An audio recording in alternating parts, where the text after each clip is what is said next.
Salut à tous, la team OL, Thomas Show pour Lyon Fan TV.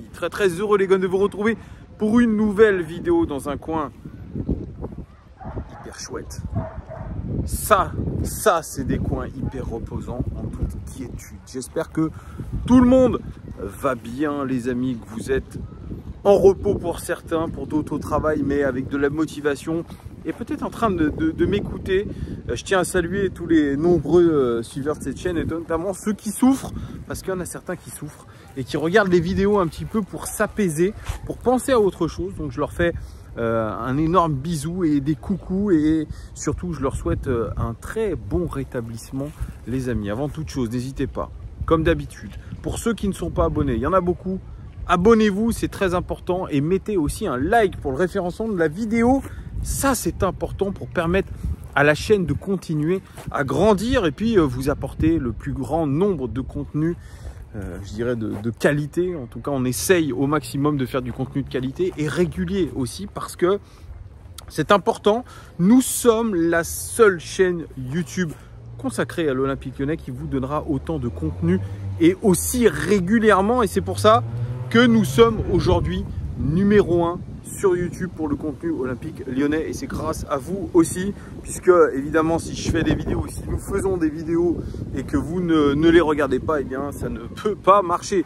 Donc merci à vous, vraiment du fond du cœur les amis. Alors nouvelle vidéo OL Daily Mercato, c'est pas que l'actualité est quand même transcendante hein.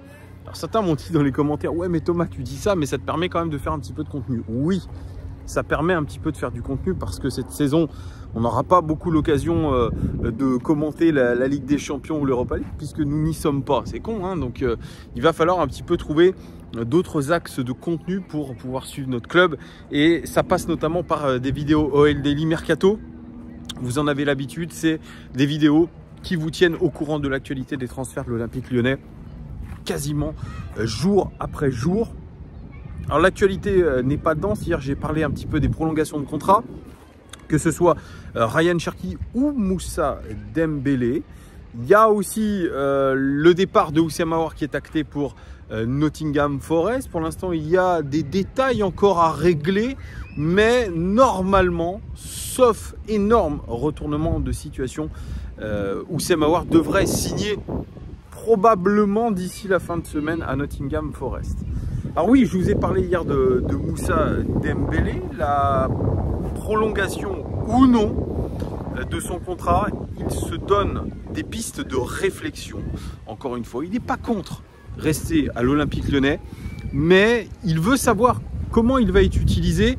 Et puis voilà, la fin de son contrat arrivant en 2023, eh bien il se dit, étudions quand même toutes les possibilités. Et aujourd'hui, c'est un quotidien de Manchester, le Manchester Evening Standard, c'est comme ça qu'on dit, nous dit que Manchester United aurait renouvelé un intérêt pour Moussa Dembélé. Ça, c'est aussi un serpent de mer. Combien de fois on a vu Moussa Dembélé en partance pour Manchester? On l'a vu plusieurs fois. Et ça ne s'est jamais concrétisé. Aujourd'hui, on a un club de Manchester qui est complètement à la ramasse en première ligue puisque ils viennent de se faire étriller par Brentford. Ils sont tout simplement derniers aujourd'hui de première ligue avec leur entraîneur Erik ten Hag. Je mettais un tweet d'ailleurs à ce sujet ce week-end. Je disais, certains voient Erik ten Hag, moi je vois Peter Bosz. Tant il y a de similitudes un petit peu entre, même physique, entre les deux entraîneurs. Tous deux passés par l'Ajax, avec tous deux, je dirais, un CV parlant pour eux, avec une renommée parlant pour eux du côté des Pays-Bas. Et ce qu'on voit, c'est qu'on a affaire à des théoriciens, mais pas à des techniciens, à des vrais entraîneurs terrain. C'est dur ce que je dis, mais c'est un petit peu la réalité qui me frappe. Je vous parlais la saison dernière aussi de Ralf Rangnick. J'avais dit pourquoi on n'a pas fait venir Ralf Rangnick à l'Olympique Lyonnais. On a vu ce qu'il a donné avec Manchester United, à savoir pas grand-chose. Ce sont des gens qui réfléchissent bien, ce sont des super conseillers. Mais en ce qui concerne le management d'une grande équipe, c'est compliqué. C'est compliqué. Finalement, on se rend compte que des grands entraîneurs, il n'y en a pas énormément. des Carlo Ancelotti, même des Pep Guardiola, il n'y en a pas beaucoup. Voilà, tous ceux qui se prétendent comme tels ou sont les néo-tacticiens. On peut même parler aussi de l'entraîneur du Bayern Munich aussi, qui est lui aussi dans la théorie, beaucoup dans la théorie, qui fait partie un petit peu du clan des Swab, comme on les appelait en Allemagne, avec Thomas Tuchel notamment, avec Jürgen Klopp. Voilà, il n'y en a pas beaucoup des entraîneurs comme ça. Il n'y en a pas beaucoup. On peut les compter sur les doigts de la main. Donc, évidemment, Erik ten Hag, après le fiasco Ralf Rangnick, ça pouvait être quelque chose d'intéressant. Alors, bien sûr, nous sommes qu'au début de la saison. Nous sommes qu'au premier match de la saison, au balbutiement de cette saison. Mais déjà, les signaux sont complètement négatifs. Les principes de jeu ne sont pas compris. Je dirais la relation aussi avec les joueurs est très compliquée. La relation aussi avec le cas très spécial de Cristiano Ronaldo est très compliquée aussi. Donc c'est un véritable marasme et il doit forcément y avoir déjà le feu à la maison des Red Devils. Ils sont en train de chercher les meilleures solutions pour faire progresser l'équipe, pour améliorer l'équipe. Et ça passera forcément par des transferts, par des mouvements, alors dans le sens aussi des départs, parce qu'il y a des joueurs qui n'ont rien à faire à Manchester United, qui ne sont plus concernés par le projet, et puis il faudra des arrivées. Et c'est là où c'est un petit peu compliqué, et la piste Moussa Dembélé, elle va dans ce sens-là, puisque finalement, quand vous regardez l'effectif de Manchester United, il y a qui en avant-centre? Il y a Cristiano Ronaldo, il y a Marcus Rashford qui peut jouer dans ce rôle-là, et Anthony Martial, de retour de prêt, mais il est actuellement blessé. Donc, il n'y a pas beaucoup de solutions pour Ten Hag, pour les attaquants de pointe. Donc, c'est pour ça qu'ils réfléchissent à la meilleure option possible pour pouvoir renforcer l'équipe. Et ils se sont attardés sur le profil de Moussa Dembélé, qui est déjà, je pense, dans le logiciel de scouting de Manchester United. Et effectivement, on a toujours dit que ce garçon avait un profil de PL. Capable de jouer dos au but, capable de prendre aussi la profondeur, même si certains vont sauter au plafond quand ils vont m'écouter. Oui, il est capable. Un profil un petit peu allez, si je le compare, un Lukaku light, vraiment bon de la tête aussi, qui est capable aussi de marquer des buts en 1 contre 1 face au gardien.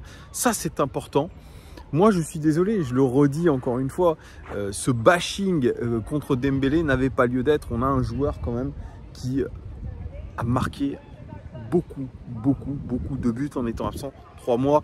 Donc je veux bien qu'on me dise ouais, il a des boîtes de chaussures à la place des pieds, il est pas technique, il est ci, il est ça. Oh, calmez-vous. Moussa Dembélé, c'est un super attaquant. Allez me trouver aujourd'hui un attaquant de pointe qui va mettre autant de buts. Donc le bashing, il est encore une fois, je dirais pas mérité, comme sur Maxwell Cornet, comme sur Léo Dubois. Oui, ça arrive. Ils ont raté quelques matchs. Ils n'ont pas été au top certaines fois. Peut-être qu'il y a eu des erreurs dans le comportement, peut-être. Mais en tout cas, les faits, c'est plus de 20 buts pour Moussa Dembélé la saison dernière en étant absent 3 mois. Donc qu'on me dise, oui, c'est pas un leader. Ok, pas de souci. Mais en tout cas, quand il a fallu marquer les buts, il a été là. Moussa Dembélé. Donc moi, je ne veux pas entendre des supporters dire ouais Moussa Dembélé est si, Moussa Dembélé il n'est pas technique, il est si. Oh les gars, vous pensez quoi? Vous pensez récupérer quel genre de joueur, quel genre d'attaquant? Franchement, vous verrez cette saison. Il n'y aura pas de Moussa Dembélé quand il va falloir remplacer Alex Lacazette parce qu'il sera blessé, parce qu'il sera hors de forme. Qui c'est qui va le faire? Carl Toko Ekambi qu'on va remettre devant en pointe? Arrêtez les gars. C'est là où on va se rendre compte, je pense, que Moussa va nous manquer. Et je comprends que Manchester United soit sur Moussa Dembélé parce que évidemment il a le profil du championnat anglais, il a déjà joué à Fulham, il a joué au Celtic Glasgow avec beaucoup de réussite. Et puis il a roulé sa bosse avec l'Olympique Lyonnais où il a fait des performances plus qu'honorables. Donc moi je comprends complètement que Manchester United se concentre un petit peu sur Moussa Dembélé. Et si j'étais à sa place, même chose que Houssem Aouar, je partirais de ce pas à Manchester United. Combien va demander l'Olympique Lyonnais pour une dernière année de contrat? Est-ce qu'il demandera entre 10 et 15 millions d'euros? C'est possible. On peut récupérer dans l'histoire 15 millions d'euros avec bonus, ce qui fera du bien à nos finances. Si vous couplez ça avec le transfert d'Oussem Aouar, vous pouvez récupérer tranquillement 25 millions d'euros, ce qui n'est pas rien non plus. On va pas se mentir, on n'a pas de Coupe d'Europe cette saison. Il va y avoir des offensives de dernière minute sur certains de nos joueurs, nos meilleures valeurs marchandes. Et je pense qu'on ne pourra pas dire non, tout simplement. Donc moi, voir partir Moussa Dembélé du côté de Manchester United, bah, je dis oui. Mais en tant que supporter de l'Olympique Lyonnais, je me dis que ce sera une perte, une grosse perte. Alors bien sûr, vous avez le droit de ne pas être d'accord avec moi. D'ailleurs, j'attends vos commentaires. Mais voilà, moi, j'ai toujours été sur cette ligne directrice. Moussa Dembélé est un très bon attaquant. Et s'il part de l'Olympique Lyonnais, eh bien, je retiendrai un joueur qui nous a sorti maintes et maintes fois de situations difficiles, qui a marqué des buts très importants et qui ne méritait pas autant de bashing. Alors bien sûr, on peut parler d'autre chose. On peut parler de sa personnalité, on peut parler de plein de trucs. On peut parler de plein de trucs. Mais en tout cas, on ne peut pas dire que ce joueur-là n'aura pas réussi à l'Olympique Lyonnais. Je suis désolé. Regardez ces statistiques. C'est quand même grandiose. C'est quand même grandiose. Voilà, on peut en discuter, on peut en débattre. Je suis d'accord avec vous. Vous mettrez en commentaire ce que vous en pensez. En tout cas, ce sera une grosse perte, Moussa Dembélé à Manchester. Mais si je suis Moussa Dembélé, que je peux partir à Manchester United, même si le club est mal en point, eh bien j'y vais. Parce que il faut avoir quand même à l'idée que Manchester United est aujourd'hui un club légendaire. Peu importe s'ils sont aujourd'hui derniers de PL, c'est un club légendaire. C'est un des meilleurs clubs du championnat d'Angleterre. C'est un des meilleurs clubs du monde. Voilà, qu'on se le dise bien. Donc, moi je suis Moussa Dembélé, j'y vais les yeux fermés. Voilà, vous me direz en commentaire si vous êtes d'accord ou pas avec moi. Dites-moi tout ce que vous pensez sur Moussa Dembélé. Est-ce que ça serait bon ou pas de le faire partir? J'attends vos commentaires. Je vous fais des gros bisous. Merci de votre fidélité et on se retrouve très vite pour de nouvelles infos transferts. Ciao!